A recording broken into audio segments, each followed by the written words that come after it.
Ladies and gentlemen, the very word secrecy is repugnant in a free and open society, and we are, as a people, inherently and historically opposed to secret societies, to secret oaths, and to secret proceedings. We decided long ago that the dangers of excessive and unwarranted concealment of pertinent facts, that an announced need for increased security will be seized upon by those anxious to expand its meaning to the very limits of official censorship and concealment. For we are opposed around the world by a monolithic and ruthless conspiracy that relies primarily on covert means for expanding its sphere of influence, on infiltration instead of invasion, on subversion instead of elections, on intimidation instead of free choice, on guerrillas by night instead of armies by day. It is a system which has conscripted vast human and material resources into the building of a tightly knit, highly efficient machine that combines military, diplomatic, intelligence, economic, scientific, and political operations. Its preparations are concealed, not published. Its mistakes are buried, not headlined. From the shadows, they have engineered every major war, revolution, and recession. They control everything you read, everything you hear, and everything you see. They have managed to indoctrinate an entire populace to their way of thinking and have infiltrated key positions in places of authority. And it is from the shadows that they have created a new political order, a new economic order, and more sinister, a new religious order. Their ultimate aim is total global domination, and they will stop at nothing to reach their goal. The goal that was outlined in a speech given by former President of the United States, George Bush. What is at stake is more than one small country. It is a big idea, a new world order.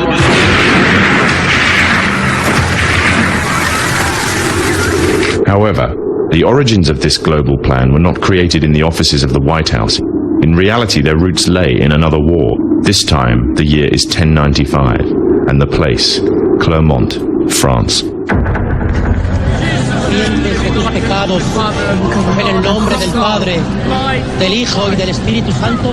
11th century Europe was ruled by the Church, which held a firm grip on the hearts and minds of the people. This power enabled Pope Urban II to wage war on the Muslim Caliphate and crusade in what he called a War of the Cross to recapture the land of Jerusalem. It had been under Muslim rule since the year 637, but in 1099 this rule was brought to a bloody and sudden end. In the name of the cross, women were raped and murdered. Children were put to the sword, and it is said that blood ran in the streets knee-high to the horses. Out of this land of bloodshed and terror, a group of men arose. Men that would stop at nothing to get what they wanted, no matter what the cost. 20 years after Jerusalem was taken, the Dome of the Rock was seized by a group of warrior monks calling themselves the Knights of the Temple of Solomon, or more simply, the Knights Templars.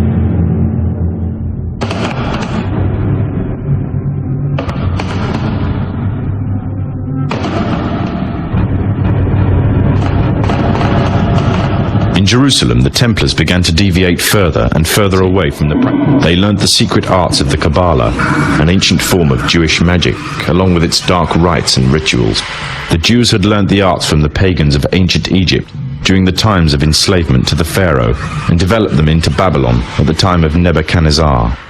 In 1307, King Philippe of France arrested them for charges of denial of Christ, homosexuality, and idol worship, as well as magic, ordering all their properties to be seized.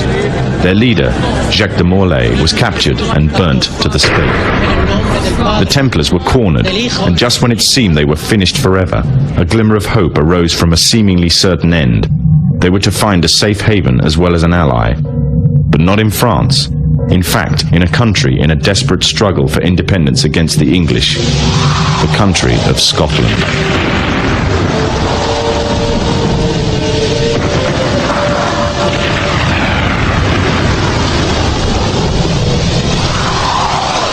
For some, Scotland's hope of independence had died with the death of William Wallace. However, to the King of Scotland, Robert the Bruce, the arrival of the Templars gave him a new secret weapon. Their experience, gained over 200 years of fighting the mighty armies of Islam, had made them expert in combat and warfare, and more than a match for any army brought before them. In 1314, the Templars, allied with Robert the Bruce and his army, took to the fields of Bannockburn in the long-awaited showdown with the English. Robert the Bruce's foresight paid off. The 25,000-strong English army suffered a humiliating defeat at the hands of only 6,500 men. The dream of an independent Scotland had finally been achieved. The Templars had brought themselves back from the brink of destruction, and never again would they allow themselves to be destroyed. This time, they would control the country by controlling its kings, and in order to preserve their secret order, the Templars would have to die, or more precisely, the name would have to die. The Templars, who had escaped Europe, were finally laid to rest in Roslin Chapel, Scotland, which stands to this day as sign of their presence in Britain. Their descendants became the true power of Scotland. In 1603, the death of Queen Elizabeth I left England without an heir to the throne. By virtue of descent, King James V of Scotland became King of England. In doing so, Scotland and England joined to form a new kingdom, and the power that the Templars held over Scotland spread to give them a firm grip on the whole of Great Britain. For over 100 years, the Templars concealed their activities, fading into the background until they were little known and little remembered. However, they did not cease to keep a firm grip on Britain. All the time they were planning, regrouping, and infiltrating positions of power in all corners of the kingdom. In 1717, the Templars made their reappearance in Europe. They had grown in both number and strength, and were now ready to coin a new identity, free from their reputation of the past, and given credibility by none other than the monarchy and aristocracy of England.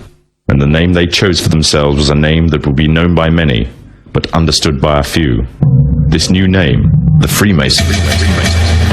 The new identity and the grandeur of its members afforded the Masons with respect and dignity.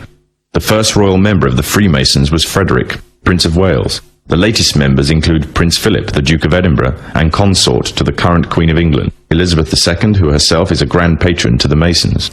However, behind closed doors, the Freemasons were free to indulge in the secret rites and rituals handed down to them by their ancestors, and these became the basis of their levels of membership, called degrees. The Freemasons were not content with power in Britain alone. Their ambitions were far greater. In the years to come, the world would witness Europe and America being plagued by wars and revolutions, each more devastating than the other. However, these would not be as commonly believed, the spontaneous effects of a downtrodden people, but in fact schemes created by the exclusive few, driven by hunger for absolute power. All this would take place from the very country from which they had fled centuries earlier. Isn't it interesting how all the secret societies and clubs, occult clubs, are in roughly the same area in Washington, D.C.?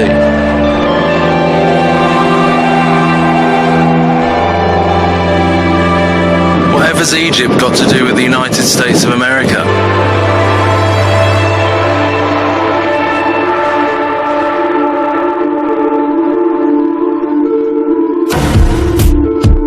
Well, as my time in America was drawing to a close, I decided to head into Washington, D.C., into one of the most renowned parts for Illuminati operations.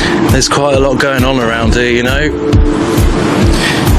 It's no coincidence that these are all pentagrams, because we're right outside the International Eastern Star headquarters, which is the female version of Freemasonry. Green Man, Sonunos. So it's strange, it all seems to be in one area, and it's a very privileged area of Washington, D.C.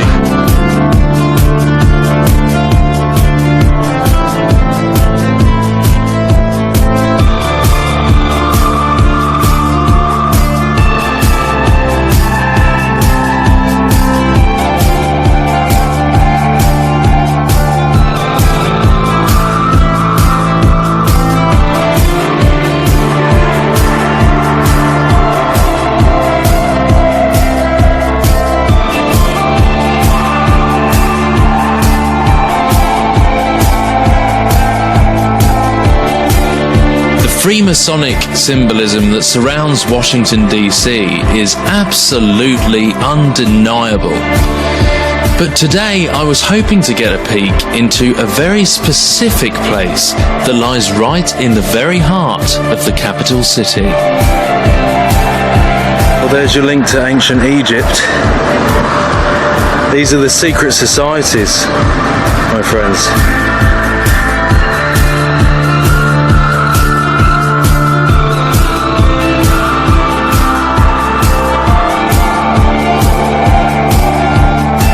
This place, ancient Egypt. Why is this in the heart of DC?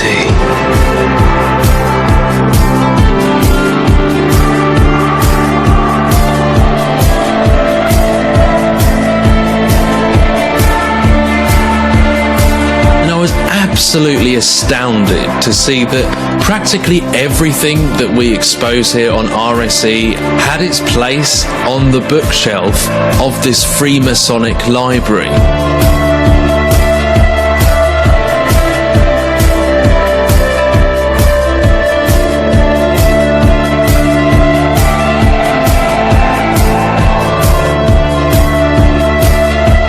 Washington, D.C. is a Masonic city.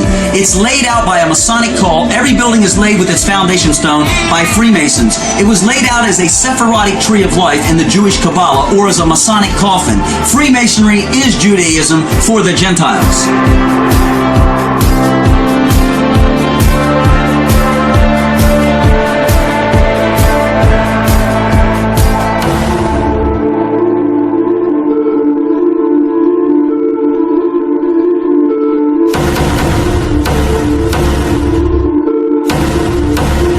Painting is of George Washington laying the cornerstone to our Capitol. This is significant because he's wearing his full Masonic ritual regalia. He's got his square and compass.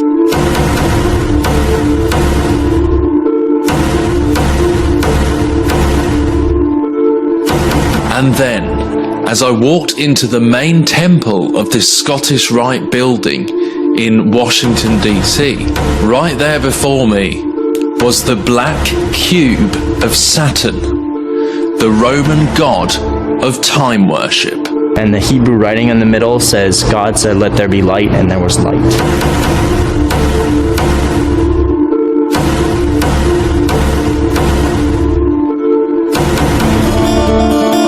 And the Hebrew writing in the middle says, God said, let there be light, and there was light.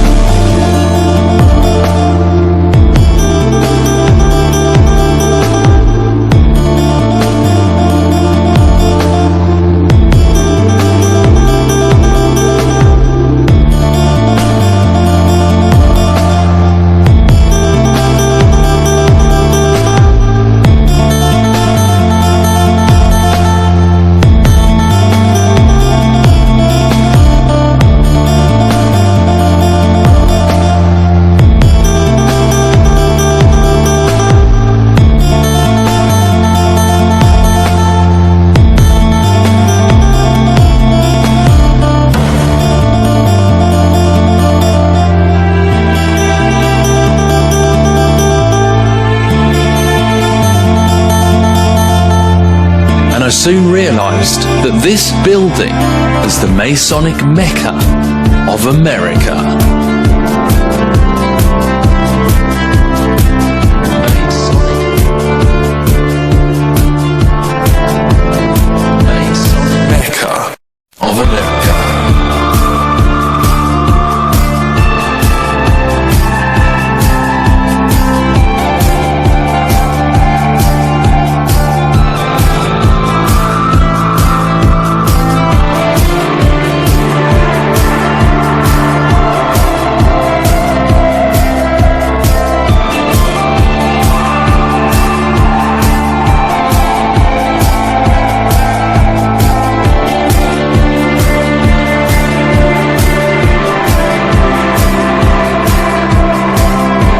And you can actually trace this symbolism back to the time of rebellion and infiltration that took place at Herod's temple in Jerusalem.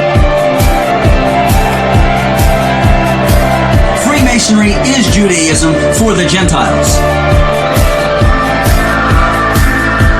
So when you see the abomination of desolation spoken of by the prophet Daniel standing in the holy place, let the reader understand. Then let those who are in Judea flee to the mountain.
And the Hebrew writing in the middle says, God said, let there be light, and there was light.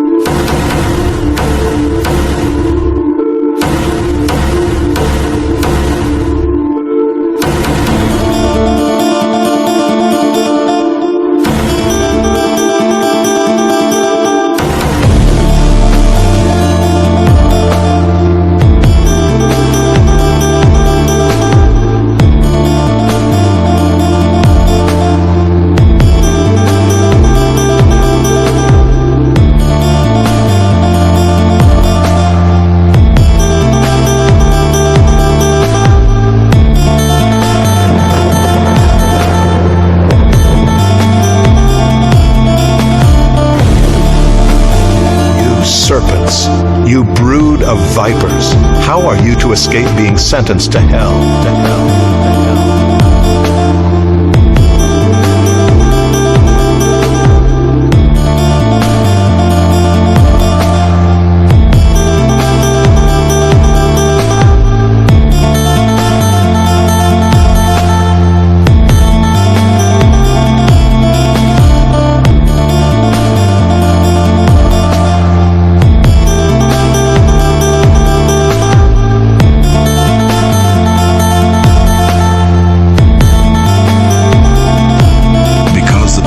Forsaken me and have profaned this place by making offerings in it to other gods whom neither they nor their fathers nor the kings of Judah have known.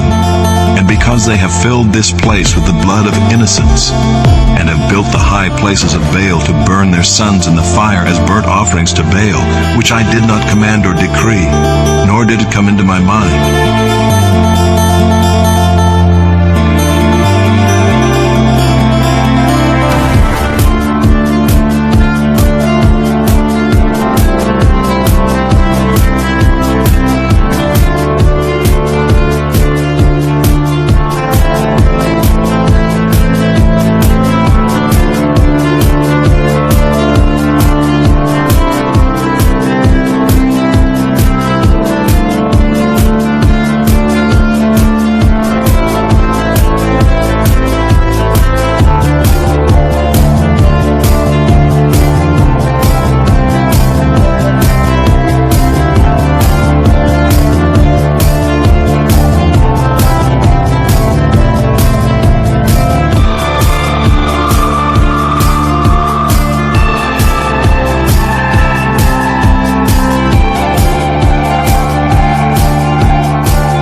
So when you see the abomination of desolation spoken of by the prophet Daniel, standing in the holy place, let the reader understand.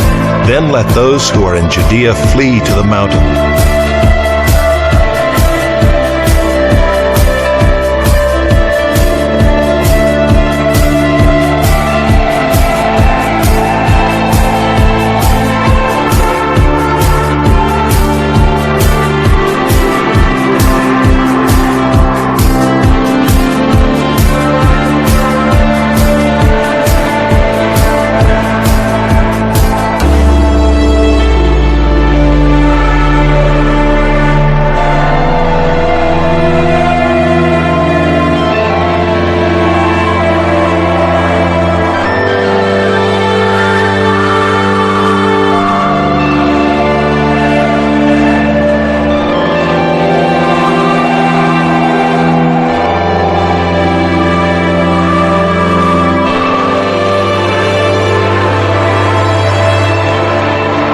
That day will not come unless the rebellion comes first and the man of lawlessness is revealed, the son of destruction. Standing in the holy place, the abomination that causes desolation. And also the temple represents man, so this is the rise of the Antichrist spirit in the hearts of men.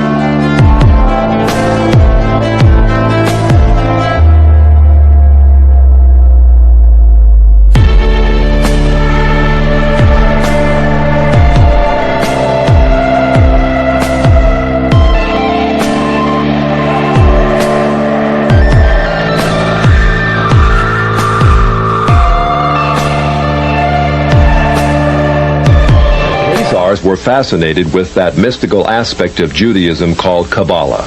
Kabbalah was the Jewish form of ancient Gnosticism, a belief that God is unconscious yet everywhere, revealed in different levels of refinement throughout the universe. Raziel is one of a pantheon of so-called fallen angels who serve the light bringer, Lucifer.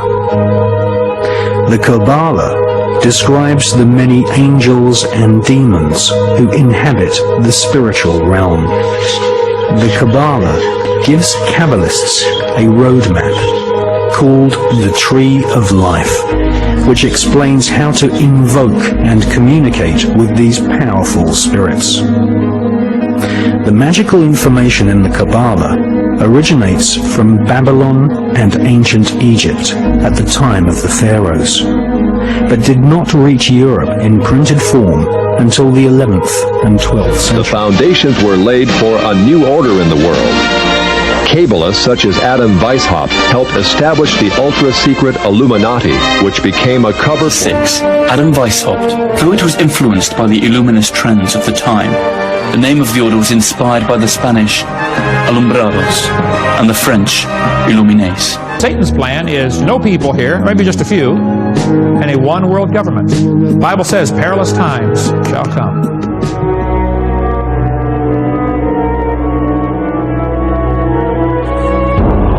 Which passages of Scripture should guide our public policy? Should we go with Leviticus, which suggests slavery is okay, that eating shellfish is an abomination? Or we could go with Deuteronomy, which suggests stoning your child if he strays from the faith?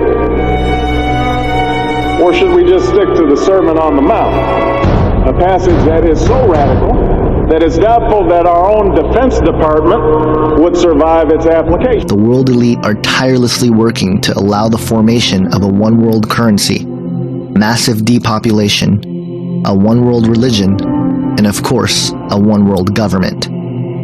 With the speed at which things are changing and evolving, never in human history has this plan been more attainable than today. A serpent came and tempted Eve to eat from the tree of knowledge of good and evil. This is where it all begins. Prior to this point, mankind was not susceptible to death, but Satan had other plans. The first lie ever recorded in human history comes from the mouth of Satan himself.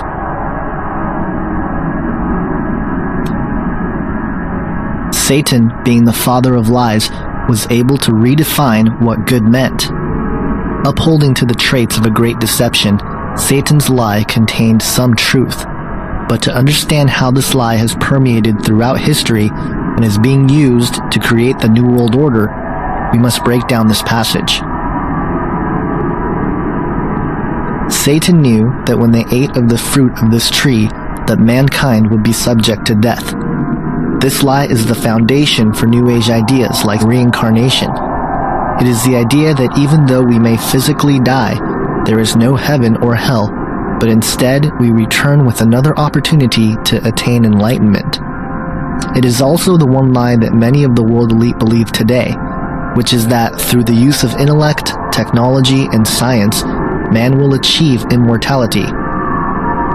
This will become more obvious as we look into the sacred promise or ancient hope held close to those who are at work for the New World Order. Satan was implying here that secret knowledge and wisdom will be available to them. This is the main proponent behind the nature of secrecy which all secret societies possess. It is the idea that unattainable information will be partitioned to those who submit to the request of the one who holds the knowledge.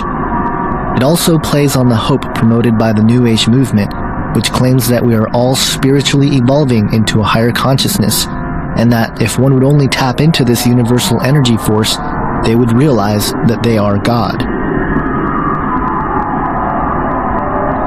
The New World Order and its components, secret societies, New Age movement, transhumanist movement, and even the alien agenda in many ways is predicated on this one lie. The idea that man would become God is the elusive carrot on a stick that has been behind many, if not all, of man's attempts to acquire power, authority, and dominion over the masses while conquering death and nature in the process. Furthermore, we can trace ideas like pantheism and the concept that God is a force, or that everything within the universe is God and thus we are God, back to this lie. It is the ultimate deception because it plays on human pride. It is the driving force behind ideas such as morality is relative and karma. It is the denial of evil and accountability to sin. This is the core of the Luciferian doctrine. It is the blueprint to what the select group of men have been working on for centuries.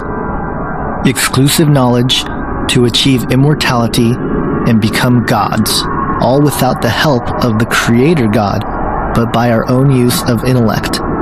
As we will come to see, this idea, which goes by many names like the Sacred Promise and an Ancient Hope, has been sought after by men for centuries. Here's the way they look at it. Here's their metaphor for the end of innocence. Adam and Eve were held prisoner in the Garden of Eden by an unjust, cruel, and vindictive God.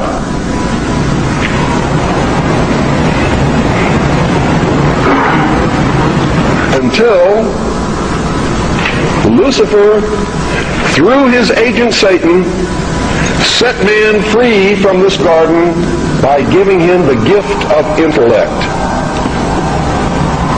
Through the use of intellect, man will conquer the earth, will conquer nature, and will himself become God. It's taught in every Masonic temple in this land. Every secret brotherhood, every secret society, every mystical temple, every occult organization teaches the Luciferian philosophy.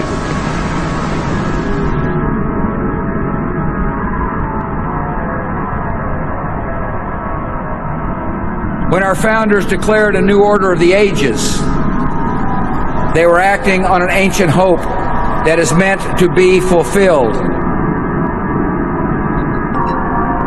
The ancient hope of which Bush refers to in his second inauguration speech demonstrates that Bush, or at the very least the authors of his speech, are well aware of the plan initiated by an ancient occult hierarchy now operating as secret societies to forge a world empire. The promise to those who help build this empire is that they will attain godhood themselves and become a part of a family of perfected human beings. Manly P. Hall, a 33-degree Freemason an occultist and regarded as one of the greatest authorities on the topic of secret societies and Freemasonry in particular, reveals in his book, The Secret Destiny of America, quote, "In this way, the old dream of the philosophic empire descended from the ancient world to modern time. Secret societies still exist, and regardless of the intemperance of the times, they will continue to flourish until the quest is complete. For more than 3,000 years, secret societies have labored to create the background of knowledge necessary to the establishment of an enlightened democracy among the nations of the world." End quote. Hall goes on to explain that America was not founded as a constitutional republic based on biblical principles, but rather a massive experiment of social engineering. The ancient mystery school teachings is an esoteric, spiritual wisdom and philosophy passed down by the initiated elite for centuries. It is in fact one and the same as the Luciferian doctrine that one day man will become God through the use of his own intellect. This is the religion of the New World Order, which is operating in various degrees under various secret societies, cults, and even high-ranking religious circles. The origin and understanding of the mystery schools and its history can be found in theosophical writings. So who is the god of the ancient mystery schools? The Theosophical Society is Luciferianism at its core. It is openly satanic in the case of Blavatsky, certainly Luciferianism in the case of Alice Bailey. They are exalting Lucifer. He is the god of this world, the planetary logos. He is the voice of God in the Bible, according to Alice Bailey. Lucifer is God, and I think that the New World Order philosophy and how that connects is clearly tied to Luciferianism, the exaltation of Lucifer as God, even if the lower levels of globalization in the New World Order only view that in terms of a principle. For example, the ideas of Prometheus and the light bearer and the torch and all these kinds of things, that the Garden of Eden, thing was a good thing, that knowledge was given to us and by a great and awesome being, even if they only view it as sort of allegory. That idea is Luciferianism, the exaltation of Lucifer in the Bible as a good thing, even if they don't completely view him as God. So Luciferianism is the core of Theosophical philosophy, and it's also the core of the New World Order, which again makes perfect sense to the overall thesis here that what they're doing is building up a platform to worship him.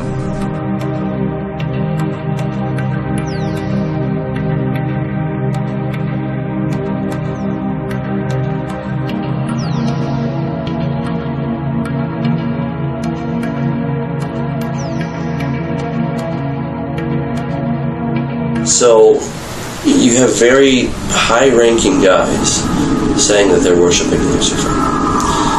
And it's not just, what we might think of as kind of simple Satanism, right? Where they go and they sort of worship Satan. I mean, that's all bad, right? But it's not very classy, let's put it that way. Whereas these other guys, the Masons, they've had this secret society for a very long time. They're very focused, they're well-to-do, they've got a purpose, and they're very patient. They've been working on this for a long time. And of course, everybody at the lower levels doesn't really know what's going on. Right. It's only when you get to the 33rd levels do you begin to understand what's going on. And even then, I think even if you get to the 33rd level, you're still somewhat deceived because you think Satan is actually the good guy. Right. So even the guys that know everything, so to speak, are still in the dark because Satan hasn't told them his true intentions, which is he doesn't care for anybody except himself. Many have been blind victims helping continue the cycle of secrecy and deception while believing that they too were going to gain access to this knowledge. I'm pure and virtuous and wholesome and innocent. How can you say anything bad about me? Sir, you need to be born again. I am born again. Now, did you just say that you were Lucifer? I am Lucifer. Okay, define Lucifer for me. Pure, virtuous, wholesome, innocent individual that's out to help people. Lucifer is? Yeah. Say that again. Lucifer is a pure, holy... Virtuous. Virtuous. Now, see the Lucifer, the guy God created? That's the same one. Oh man, this is great. I'm going to put this on the internet. Oh, Amen. God bless you, Amen. brother. Because that's exactly what the Shriners and Masons teach, is that Lucifer is light. Sir, get out. See, this is what a Mason confesses, is that Lucifer is light. It's a process that they've been using for thousands of years. It's basically order out of chaos, and the idea that death breeds life. They believe if you can cause enough pain and wars and suffering, then out of the ashes of that will emerge their solution to this problem that they created, which is their solution would be oneness, one world, everything.